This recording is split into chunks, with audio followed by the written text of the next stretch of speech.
Welcome to the Marketing for the Culture podcast, powered by the African American Marketing Association. Each week, we'll bring you an insightful conversation from some of the best experts in our industry on how to advance our career. Join the collective of Black marketers across the world, advancing their brand as we work towards creating a collaborative community.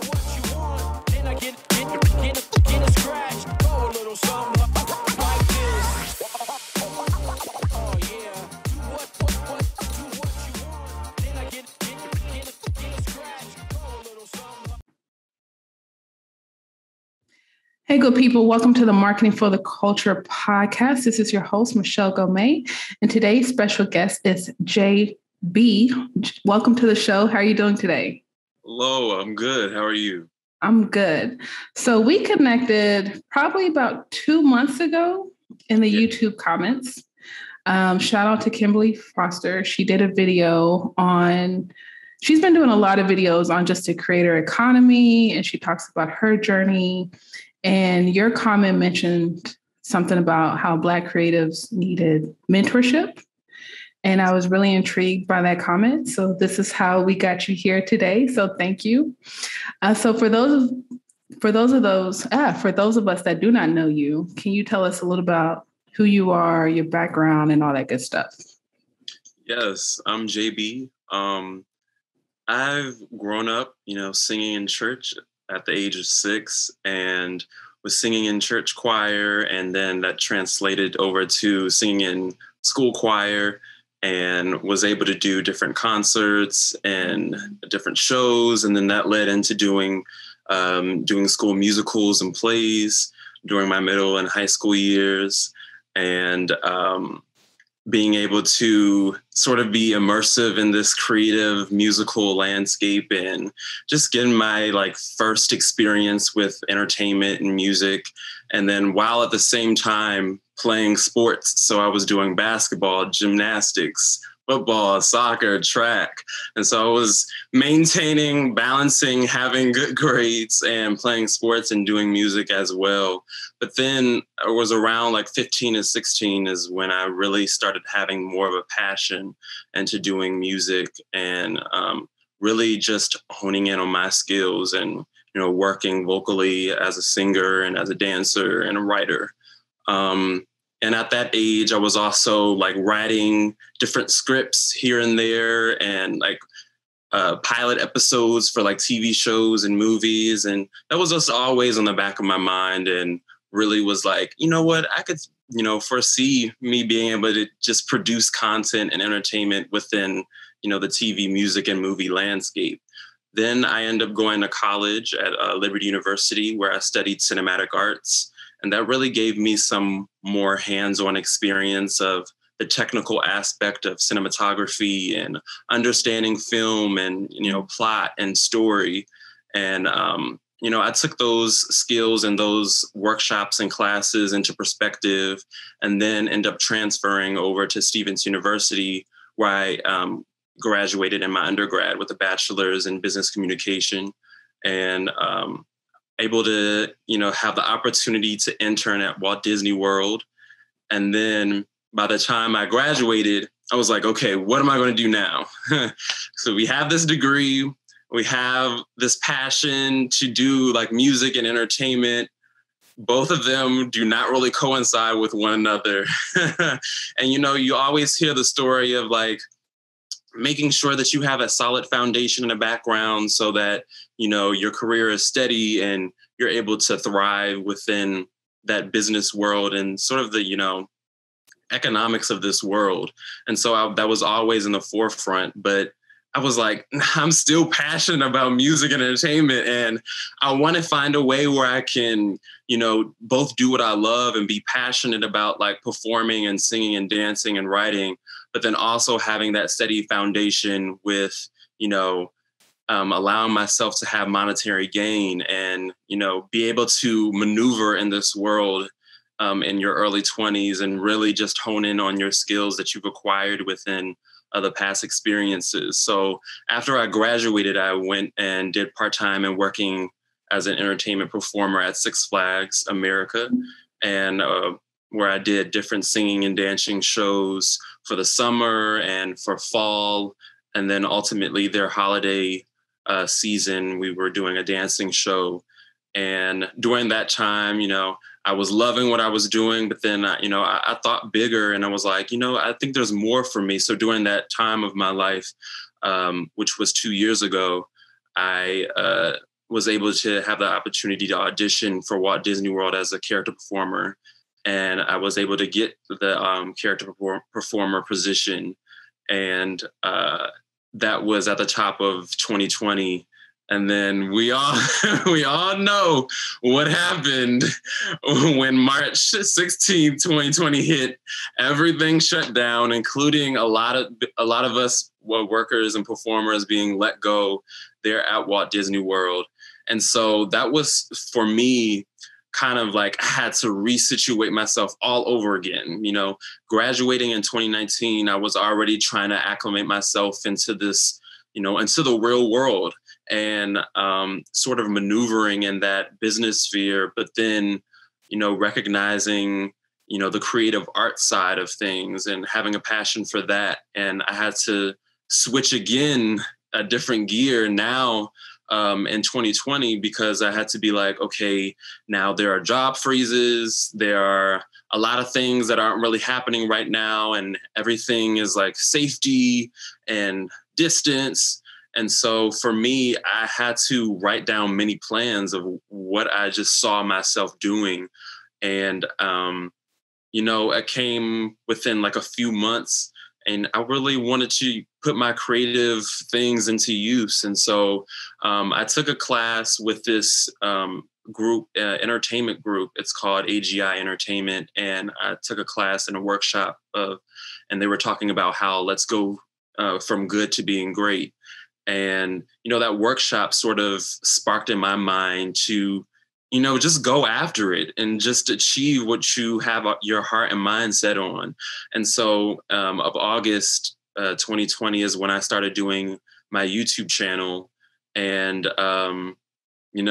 the rest is history, gaining over around 400 subscribers within a year, and being able to produce content where I'm both singing, recording, mixing, editing, arranging, performing, dancing, making sure it's like coming all together, and putting out content mostly like every single week. But then by this time, in 2021 was when I was like, okay, I want to make content that is more focus based and has sort of like a central theme, but that is like universal to what we've been, grown up with. And so like making different videos, whether it was like a Black History Month medley or a boy band medley or a 2000s medley or a Disney Channel medley, and making sort of these universal type of themes that are, both personal to me, and I know it's relatively personal to everyone else who've experienced those things in the past, and sort of reinventing the things that we've learned and sort of, been experienced in the past with entertainment, and bring something new and fresh is what I, want to continue to do with my content. Okay. And where are you located? I'm from Maryland. Yes. Okay. Okay. So I would like to ask, first of all, congratulations on the Walt Disney internship and even the job. I did watch your video on that. How important is environment when it comes to your process and your growth? Because I think a lot of people, probably 2015 to this present day, like college is kind of up in the air, and you decided to go to college, hone in on your skills. And then you got a Walt Disney internship, which is a big deal. So how did those two environments play out when it came to just your overall career growth? I think for me personally, because, going through the college experience for me wasn't as easy, because, you're going through this sort of collegiate education experience and trying to figure out what you want to do that's substantial enough for you when you come out of there that you have a solidified job. And for me, I was like, it's nice to have a solidified job and I want that for myself. But, environment is very important for helping you to grow in that specific creative sector. And I think that for me, it was important to sort of evaluate what I truly wanted and desired. And for me, during that process, when I was in college, I was thinking, okay, what is some other experience that is going to allow me to both learn from like entertainment and like sort of the behind the scenes, and just to get my hands and feet, in tune with what's I'm passionate about and what I actually want to go into, and to learn that process.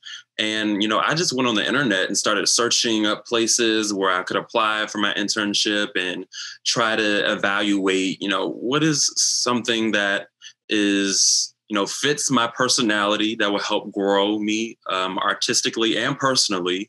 I think that's important. And then also, me being aware of what environment is, allowing me to thrive in that area. And so being able to get that opportunity to intern at Disney really changed my mindset in the fact of there's so many different people around the world that you get to connect with and engage. And there's so many different audiences. And I think that in this virtual technology, social media space, it's very hard because it's so confined and it's so like one sector that we don't really branch out to the real world, and actually being able to converse with other people from across the world and just, utilizing your talents and skills like outside of social media. Because it's one thing to perform and to sing and things like that on camera or virtually or on social media than it is to get on stage and to perform in front of a big audience. And so I think being able to have that experience to do both has really, really encouraged me to continue to keep going and being consistent with what I'm doing. So I like your shirt. Thank you. Creator, so yeah, I'm on the shirt. I had to do the plug. So you're a multi-hyphenated, right? You're a singer, just all around entertainer. And then of course we have the creator, creatives, influencer. I guess, how do you identify yourself, your talent, and what do you think about all of the language that is being thrown out today when it comes to Black creatives and digital marketing? Yeah. For the first question, I probably would say that I would be a content creator. I will call myself a music visual storyteller. And so with everything that I do, I want to be able to tell a story. And through my work personally, like I'm also writing original music and having different like visual concepts with that. And then also that's also transpired within my YouTube content is to tell stories that connect, bring people together, and to hopefully be a positive inspiration to others, and really use and adapt sort of these pop culture moments and things that we've all experienced culturally and put that into my work as well, because, that helps even bring more people together and say, oh, that's interesting, and then using those creative elements to, ultimately my job as an artist and content creator is to sort of help reflect the times, but then also positively motivate us to get better and to not only learn what we have went through in the past and learn what greatness is like, and experiencing things on video, like seeing Michael Jackson music videos or any type of artist, Stevie Wonder, or people back in the day that we can reflect and say, oh, that's greatness, and learning from that. But then also, how can we build upon what they have led as a foundation? And so that's what I really wanted to do with my content, is to, push to strive to be better and to, use these different elements that we have now virtually and, through social media and our advancements with technology, and be able to create something that's an experience that's immersive, where it's like you're entranced with that experience and entertainment that, it helps you personally within your life. And I think within the digital age, it's sort of interesting to sort of navigate the creative sphere, especially with the rise of TikTok and understanding these different platforms and the algorithms, and really evaluating what, what's the difference between what I make and someone else's make, and what is, that solidified brand. And for me, I know that my brand I want to be is a storyteller brand, and to really be able to use the past and present and merging it to create something new for the future. And, with Black creatives, I think that it's really interesting to see so much of the controversy with them not getting credit, or for them not reaching a sort of algorithm, because I think it's what, Kim Foster talked about in the video with Black content creation, is that it's interesting to see the ideal standard of who is attracting, or who is being attracted to a person with their content, and what do they look like. I think we can go in to dive in with the whole systemic racism and just everything that's interweaving between, content, whether it's social media on Instagram or Facebook or TikTok or something like that. It's sort of hard to delineate whether it's something that is, oh, this person is rising because of just having a good quality content, or is it because of the way they look that is also helping? And I think both play a part in doing so. But I think that ultimately it bottles down to you being true to who you are, because I think that we've also seen the bad side of, people copying off of Black creatives, or people building this brand on YouTube and it faltering because of the people that they surround themselves with, and them not being true to who they are. And I think that, I want to be unapologetic and, be transparent with my story and be able to inspire someone else, and just be completely authentic in this world that can kind of create sort of this cloudy judgment of, oh, this is a Black creative. I'm not growing because I'm not white, or I'm not, sort of, that's not really my thinking. I think that as long as I continue to make excellent and quality content that is universal, and that is, that's translated throughout culture and society, that, what is meant for me is for me, and is what meant for somebody else is meant for somebody else. And I think that dissecting, these different sort of things that can sort of, inhibit us to grow more, can kind of just allow us not to be the best version of ourselves. So, yeah. That's good. That's good. There's a lot of to unpack here. Yeah. So, okay. You're an artist. Well, you said you consider yourself a content creator, visual storyteller, but you do sing, so you have talent. Yeah. But do you feel it's necessary to vlog your life's journey? That's an interesting question, because it's like, when we're just talking about like being multi-hyphenated and creating and editing and recording and, and doing all of these different things, sometimes it can be a little bit exhausting. And I think that for me, I've found a little bit of a way where I can share both my personal experience of why I chose this song, or why I chose this specific medley, or what my writing process and things look like, to really vlog that experience and to show the world my mindset of going and attacking these different type of things and the different type of content that I create. And so I think personal vlogging, like everyday vlogging or every week vlogging, is another task in itself, because I feel like if I'm already doing so much here and there, it's kind of like, okay, here's another thing that we're going to add to the list. So I think like being able to blend vlogging and then my creative process and blending that in together really helps things consistently for me, and then also helps me to be more organized, so I'm not like stressing myself or causing myself to be more anxious to be like, oh, I got to make this vlog, oh, I got to do this, oh, I got to do that. So yeah, and I think that's been helpful for me.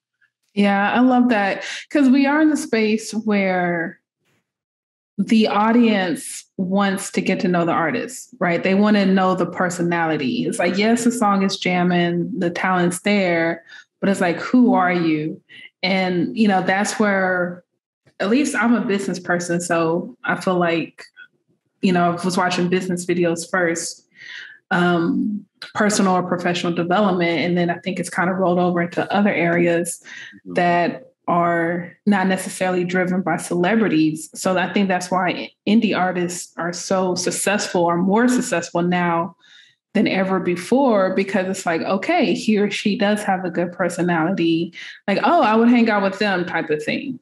Yeah, I think it's interesting because it's like you have to be able to find that balance. Mm-hmm. Like if you're going to create like really quality content and then also, show personality, you want it to be fluid and something that's, just organic and not really be like, oh, this is a task I have to do. This is a task here I have to accomplish. So for me, I think is finding that balance. But then also like growing up, I was more of a outside type of person. I'm going to play sports. I'm going to sing and perform outside, and I'm going to stay outside to the lights come on at night.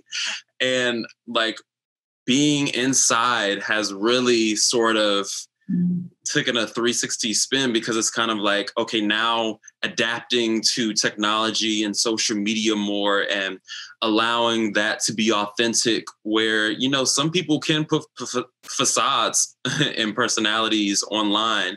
And I think that it's just a matter of time and a matter of balance. And then what are you allowing to be shown on your social media, or what do you want people to see from you that you want to allow? Because I think that also for an artist, it's important to have boundaries as well, because you don't want to be able to just say everything or wow out and do everything. And then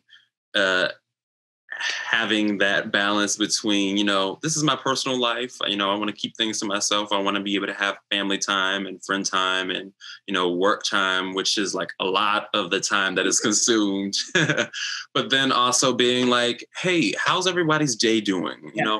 How's everybody, what's people's minds on? And that's why I like to ask a lot of questions with people who follow me, and just be seeing where their minds are at and seeing and evaluating, what's going on in their life. Because I want to hear, it's not all about me. It's not about me. I want to be able to create stories that are connective with other people like you and me, and be able to hear what other people have to say and hear their stories, and then be like, you know what? I'm going through the same thing too. I'm going to write and create something that is going to be, reflective of what we're both going through, and then find a central theme that can bring everything together. Yeah. I love it. I love it. So speaking of quality content, I've seen your work. You're incredible. Thank you. I was looking at the videos and I was like, how sway. I've always been fascinated by those videos, and then going through the road of nostalgia with the 2000s and the boy bands. So what is your content schedule like? And, already shout out to you for being consistent for a year on YouTube. That's huge, actually. Thank you. Ooh, it was a task. But yeah, so what is your creative process, your content schedule? What apps and tools do you use? All that good stuff. Yeah. So basically, I kind of showed it on my socials, but basically the first type of thing that I do is I really just got to sit down and meditate and think what's next for me, because I don't want to do something that I've already done or that people have already seen before, because I am coming into the YouTube landscape relatively later. And we've seen so many people cover songs and seen so many videos of people dancing to things. It's like, how can I make something that's unique and both, nostalgic in a way that's both sentimental, but also utilizing what we've had and creating something that's sort of like, oh, wow, I've never experienced this before. And so I have to meditate and really think about and pray and really go to God with it, and being able to be like, what's next? What can I do next? And so I start getting sort of musical ideas of like, oh, you know what? I like this music taste or this song. How can we add more layers to this song? How can we find sort of the same chord and then using different songs on that one chord and creating mashups and mixes and stuff like that? And then how can we find sort of like a discovery process for me, and really sort of accumulating these different songs, and whether it's at a specific time or whether it's aligned to a story, or if, like, even for example, for the 2000s one, I did it because it was going to be my birthday. That was my birth month. And so I was turning another year older, and I was like, you know what? I kind of want to soak in some of the nostalgia. I'm feeling very nostalgic right now. So how about I think of just the 2000s decade, the decade where I grew up, and the decade where I've experienced this explosion of like media and pop culture and pop music and hip hop and R&B, and how can I, and even pop punk, and really like translating some of these important things that have been so immersive within the 2000s decade, and be like, you know what? How can we make a storyline? So literally it generally starts off with a TV. Like the TV is, I'm going to make that a part of my logo, because TV has been such a profound, thing within growing up. And I think that we can say that even back to the 60s, it's been such a prominent thing growing up. And I don't think it's as prominent as it is now, but, finding out what was going on culturally within the 2000s. And then I'll, take all these ideas and make sure that they're organized within 1 week. And the second week, I'll do the recording, and I'll record on GarageBand, and I'll sort of like record the vocals, do mixes and take after takes and stuff like that. And sort of just, record these different songs and adding these different instruments, and then going on YouTube and finding out who remade this beat so I don't get copyrighted, and then being able to use that element in my GarageBand and be like, oh, it's cleared, so I can put that on there. And then using like these different songs and narration. And I think narration helps be able to, create the guide, so it's not just all over the place, but creates the guide for me to lay the foundation. And while I finish recording the songs, then I end up saying, okay, where do I see this at? Do I see this inside, or do I see this outside? And so for something like the boy band, I was like, you know what? I want to switch it up. I want to do something that's outside. Let's choose a location where it's like, okay, let's go to a tennis court. Let's go outside and go in the woods or something like that. Like something different and something like unconventional. But, let's take this outside and let's shoot it. So I'll shoot it for maybe a few days within that week of recording the audio and recording the video. And then, but actually a little bit before then, I'll, start thinking about what moves I'm going to do for choreography, and doing multiple takes of that. And then the third week will end up, sort of capping all of that, and then editing and using Adobe Premiere to do all of my edits, and then just bring everything together and then put it out into the universe. Oh my gosh. That's a lot. That's a lot. And I think even when these songs, but then you still have to research to make sure that there's no copyright infringement. So I didn't even think about that. Yeah. There's been a few copyrights that I've gotten, but like now I think this year I've become more aware of like, how can I make content that is, doesn't have the copyright, but then I'm also be able to use it on different platforms. And also I've had the experience in college to be able to be a part of an acapella group. And so learning a little bit of acapella and arrangement of that helped create what I'm creating now, even with like a Bruno Mars medley or some of the other medleys that I've been able to do acapella style. And so that way, if I can't find the instrumental for that, then I'll just do it acapella style. So yeah, being able to adapt to these different sort of situations has helped me out a lot. Savvy. Yeah. Have you experienced burnout yet? Oh, I think I'm going a little bit through that right now. I'm definitely experiencing burnout a little bit right now. I think for me, it's not so much that I'm like, ugh, I'm exhausted. I don't want to do this anymore. I think it's like, okay, I've done a lot. And evaluating my past year of being on YouTube and creating content and being on these different platforms and being like, okay, so where do I see myself going now the next year? Because I feel like I've done so much that encaptured so many things and so many elements. And it's like, I have different ideas stacked up that I could have done and I could have worked on. But for me, I know I needed a break because even I went on vacation this past month. And the whole time, literally almost out of every day of the vacation, I was trying to export the video, but it wasn't being exported. And do you know how many times I could have just relaxed and just sat down and just enjoyed the beach a little bit more instead of waiting at the end of the night trying to export it? And then there was always a problem and I was calling Adobe and trying to get everything situated. And then I was like, at this point, I think this is the moment where I should be taking a break. I was like, I need to take a pause back. I need to just evaluate my work, identifying what I could do better and learning and growing in that. And then, taking a break and work on my own original stuff. Cause there's so many original content and ideas that I've written and so many songs that I've written. Now at this point, I'm like, you know what? I want to do my original work. That was the foundation. And ultimately that's the goal for me, is because I wanted to create a foundation and an audience that is, connected to these experiences of the 2000s or 90s, or just these different videos and themes that are universal, and finding that audience that's connected to those, and then being able to create, original songs and, videos that, are helping me to translate as an artist and to be able to perform at different shows that way, and to be able to use sort of the different elements that I've learned to do on YouTube and using that with shows and, being able to create that experience. But burnout, yes. Yesterday I was exhausted. I just needed a break.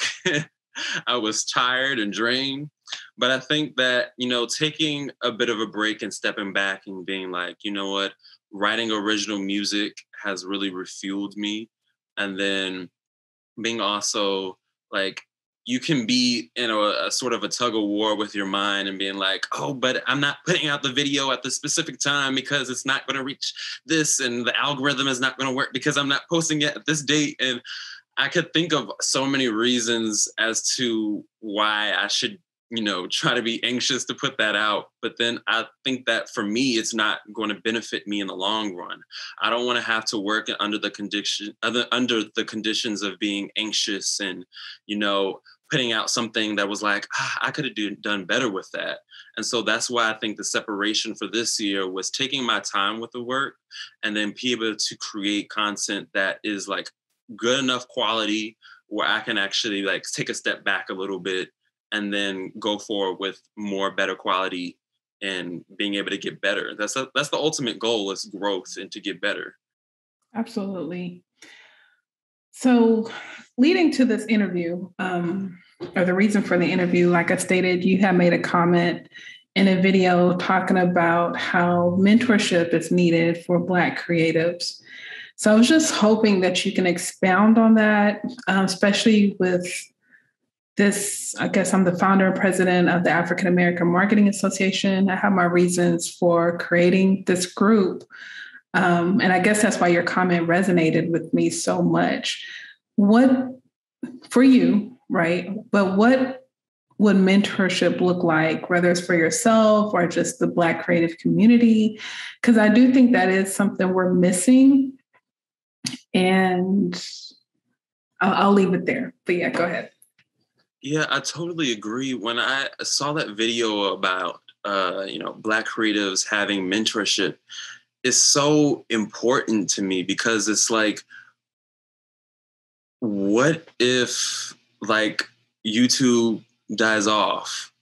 What if a social media platform dies off? Where do you go from there? And I think that we kind of always focus on the now and not really utilizing what we have now and try to build something that will last in the future. And I think it's so fickle and funny with social media because one video you'll be like, oh, so many people are watching it. And then the next video, there's like, oh, nobody's watching it or nobody's seeing it. And there's so many different waves that you go through, even creating content and putting it on these different platforms, that you need someone that is going to actually be there for you and to support and guide and help you along the way.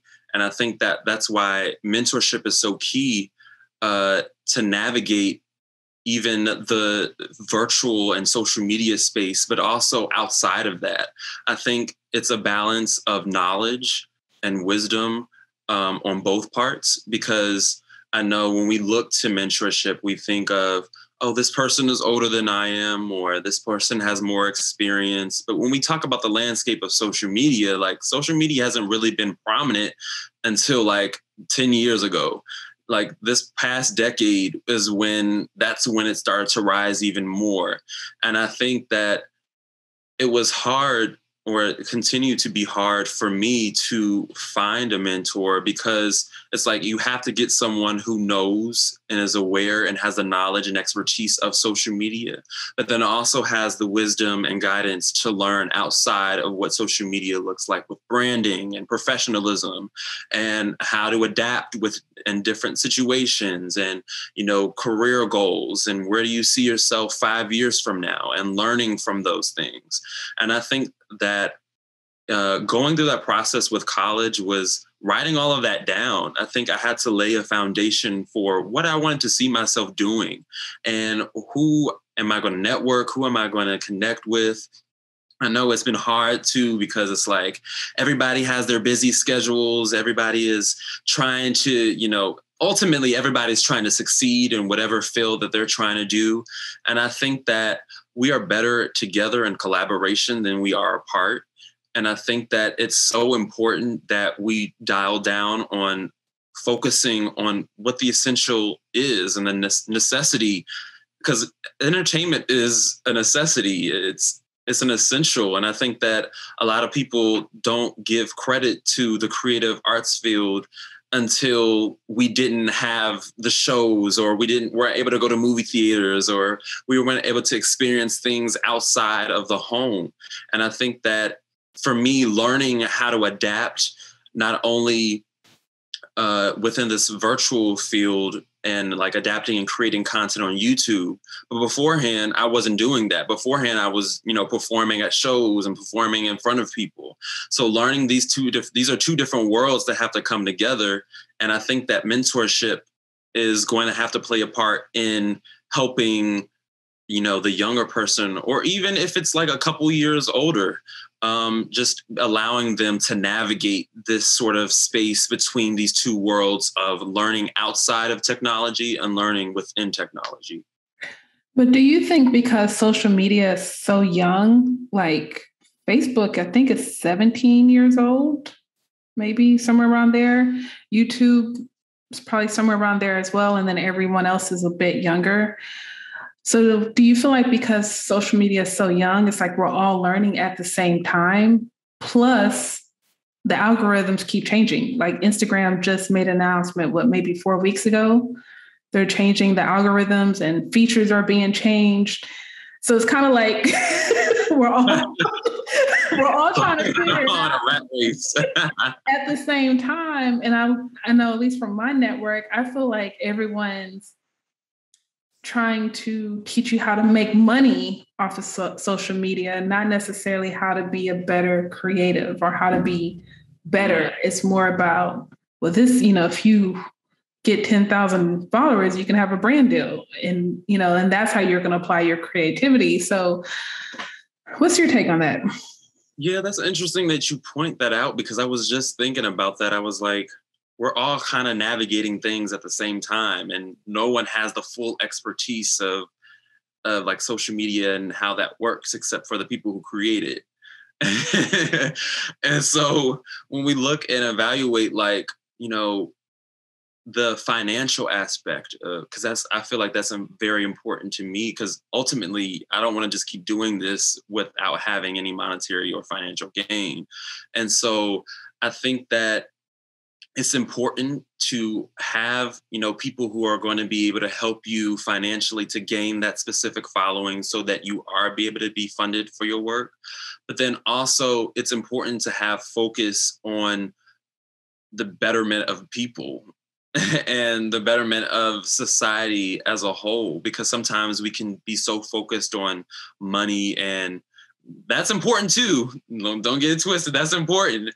But also creativity and you know, connecting with people and resonating with people sometimes can outweigh more than what money is. And I think that when we sort of not really focus in on what the general focus is and what could help us to navigate this sort of thing, cause a bit of a division with like the algorithms, and like I can get on the technical aspect of what the algorithm is not working here, or I'm not posting on this certain type of day at this certain type of hour or this certain week.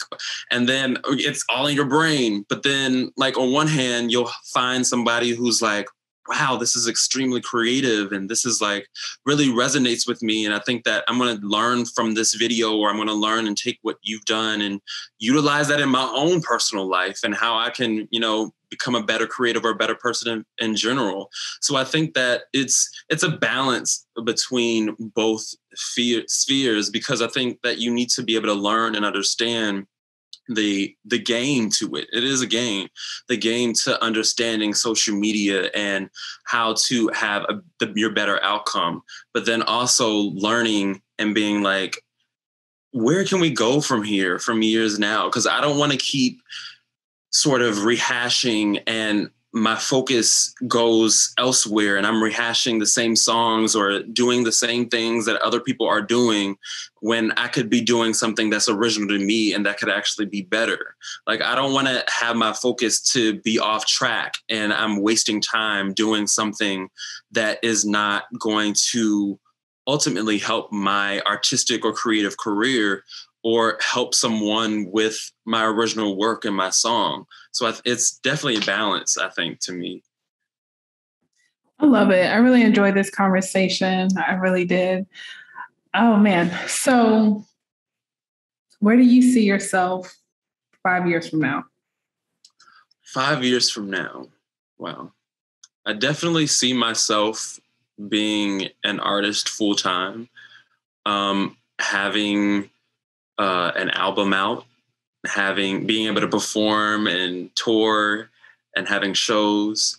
But I also want to have a team. I want to start building people who are going to be like-minded and who are going to want to think about, you know, having that balance between creative genius and financial gain, and really working with those mindsets and how I can help not only my life, but other people's life positively through my content or through my music videos or my storytelling, and then having people be a part of it, because it's ultimately collaboration is what I want to have. I don't want it to just be me, because I know that the vision that, you know, God's given me is so much bigger than myself. And I don't want to be able to, I can't do all of it by myself. And I need a core team that is going to be with me, that's going to help create this content that is helpful and pushing the culture forward, but then also allowing us to see ourselves in different facets. I think that's also a big thing for me, because forget everything else. I think just as a Black person, I think we are just not seen in different ways. And I remember growing up, I was like, you know, there's very little representation. And I can just speak that in general with just Black people in general, and being like, this is just a stereotype. Like, stop thinking of me as a stereotype, because what you're going to end up doing is you're going to be like, oh, you're not like them. And being like, well, hip hop, it's cool and all and whatnot, but like, yeah, there's more to us than just hip hop. Like, I know it's a part of the culture and stuff like that, but there's so many variations of what it is to be a Black person and a Black creative. And I don't want you to be so boxed in and confined to just making me to be a stereotype, when my life and my life trajectory has never been that. Like, and I've been blessed to be able to have these different experiences where it's like to adapt and learn and understand. And I think that is important for my audience and for just other people in general to be able to have different experiences where we're not keeping our mindsets just on one thing, but that we're able to see everyone in a different light, whether you're Black, white, Asian, Hispanic, Latino, anything. Like, you're able to see yourselves represented on screen and off screen, and being able to work together collaboratively to create these different type of images that we've been so accustomed to, and trying to, create something different and create something new that helps, for the better of society and our future. Yeah, I love it. How can people get in touch with you? Yes, people can get in touch with me. You can go to my my YouTube. It's This Is JB. You can follow me on Instagram at JB_the artiste. And then you can follow me on TikTok, JB the Entertainer. And then also you can shoot me an email as well if you want to collaborate, or if you have any type of mindset that is relatively close to mine, then we can collaborate and create something that's new and create positive change. I love it. We'll definitely have those links in the show notes. Thanks for being a guest on the show. Thank you. Thank you everyone for listening. Until then, peace and blessings.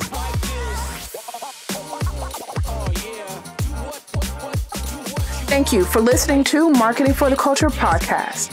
If you haven't already, please subscribe, whether it's on Apple, Google, Spotify, or your favorite podcast platform. And of course, our videos are on YouTube. If you have a moment, feel free to give us a rate, review, or just comment. We appreciate our sponsors for their continuous support. Also, if you're interested in learning more about our sponsors or becoming a member of the African American Marketing Association, visit aa-ma.org.